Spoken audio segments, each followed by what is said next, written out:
नमस्कार मंडळी, सगळ्यांना श्री स्वामी समर्थ। तर आज आहे गुरुवार आणि आज मी आपल्या व्हिडिओमध्ये गुरुवारची पूजा दाखवणार आहे। तसेच आपल्या एका सबस्क्रायबर ताई आहेत, तर त्यांना नित्यसेवा स्वामींची कशी करायची तर त्याचा डिटेल व्हिडिओ हवा होता। तर म्हटलं की डेलीच्या माझ्या रुटीनमधून थोडासा वेळ काढून मी तुम्हाला माझं जे नित्यसेवेचं जे माझं रुटीन आहे तर ते तुम्हाला सांगावं। तर त्यासाठी हा खास असा व्हिडिओ आज घेऊन आले आहे। तर खरं तर हल्ली मला मोठे व्हिडिओ करायला जमत नाही, वाढलेलं लिखाण, माझं काम, घरातलं रुटीन नेहमीचं, आणि तुम्हाला तर माहीतच आहे सांसारिक जबाबदाऱ्या सगळ्या, तर यातून वेळ काढणं कठीण होऊन बसतं।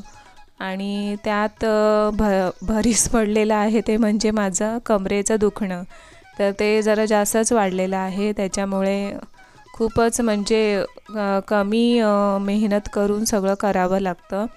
जर जास्त मेहनत झाली तर कमरेचं दुखणं हे प्रकर्षाने वर येतं आणि खूप त्रास होतो मग। तर ट्रीटमेंट वगैरे सुरूच आहे। तर तुम्हाला यासाठी सांगते की व्हिडिओ येण्यामागची कारणं बरीच आहेत। तर असो, हे आयुष्य म्हणजे हे सगळं सुरूच असणार, पण माझी पूजा अर्चना हे सगळं थांबत नाही कधीच। स्वामींना सांगितलं आहे की लवकरात लवकर बरं वाटू दे। तर पूजा वगैरे आपण जी नेहमीची करतो तर ती तशी करून झाली की त्याच्यानंतर आपण जे ग्रंथ वाचणार आहोत तर त्या ग्रंथाची सुद्धा पूजा करायची असते। आणि त्यानंतर कसं रीतसर करायचं सगळं नित्यसेवेला सुरुवात, तर ते मी आता सांगत आहे। तर सुरुवातीला नित्यसेवा करताना सुरुवात आपण स्वामी स्तवनाने करतो।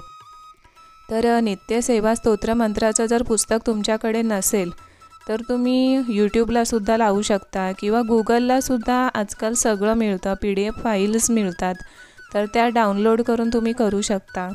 माझ्याकडे पुस्तक आहे त्याच्यामुळे मी पुस्तकातूनच वाचते। तर स्वामी स्तवन वाचल्यानंतर आपण जर सकाळची पूजा करत असू तर मग सकाळच्या आरत्या असतात त्याच्यामध्ये, तर त्या म्हणायच्या। जर संध्याकाळी आपण नित्यसेवेला बसणार असू तर मग संध्याकाळच्या आरत्या म्हणायच्या, त्यासुद्धा या पुस्तकामध्ये पूर्ण अशा दिलेल्या आहेत अगदी रीतसर। आणि त्या झाल्या की नंतर मग कालभैरवाष्टक स्तोत्र असतात तर ते म्हणायचे। आणि नंतर आपण स्वामी समर्थ मंत्राचा एक माळ जप करायचा। जर तुम्हाला शक्य असेल तर तुम्ही जास्त माळ घेऊ शकता आणि इतर मंत्रांचा जप करायचा असेल तरी तुम्ही करू शकता। जसं की आज गुरुवार आहे तर महालक्ष्मी देवी आईचा सुद्धा मी जप करते, श्रीहरींचा जप करते। तर असे जप करून झाले की नंतर मग आपलं स्वामी सारामृताचं जे पुस्तक असतं, जे ग्रंथ आहे, तर त्याला नमस्कार करून आपण त्यातले 3 अध्याय वाचायचे।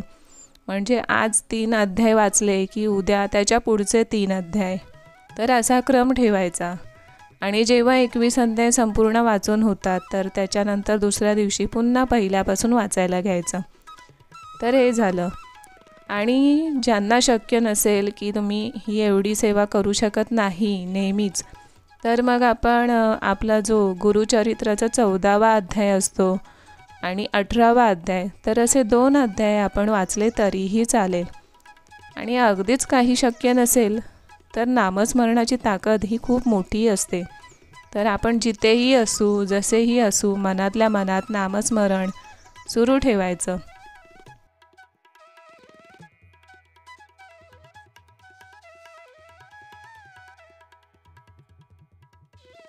तर आता मी इथे तुम्हाला पुस्तकं दाखवत आहे, हे पहा, हे स्वामी स्तवन आहे।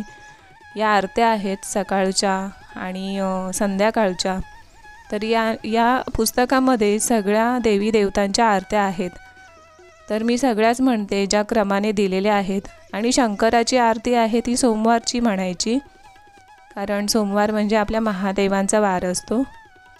तर या सगळ्या आरत्या म्हणून झाल्यानंतर कालभैरवाष्टक स्तोत्र आहेत या पुस्तकामध्ये, तर ते वाचायचे। नंतर माळेवरती जप करायचा। आणि आज गुरुवार आहे तर पोथी वाचायला अजिबात विसरायचं नाही। श्री महालक्ष्मी देवी आईची पोथी नक्कीच वाचायची। आणि स्वामी चरित्र सारामृताचं हे ग्रंथ आहे जे मी मागाशी तुम्हाला सांगितलं होतं, तर यातले आपण 3 अध्याय वाचायचे. जर अगदीच तुम्हाला शक्य नसेल तर 1 अध्याय वाचला तरीही चालू शकतं. आणि काहीच शक्य नसेल तर तुम्हाला सांगितलं 14वा आणि 18वा अध्याय हा आपण वाचू शकतो. आणि सगळ्यात शेवटी आपली नित्यसेवा झाली की आपण विष्णू सहस्रनाम बोलायचे, वाचायचे किंवा श्रवण केले तरीही चालेल. तर आजचा व्हिडिओ कसा वाटला नक्की सांगा. आवडला असेल तर लाईक शेअर करा. भेटूया आपण पुढच्या व्हिडिओमध्ये. तोपर्यंत सगळ्यांना श्री स्वामी समर्थ.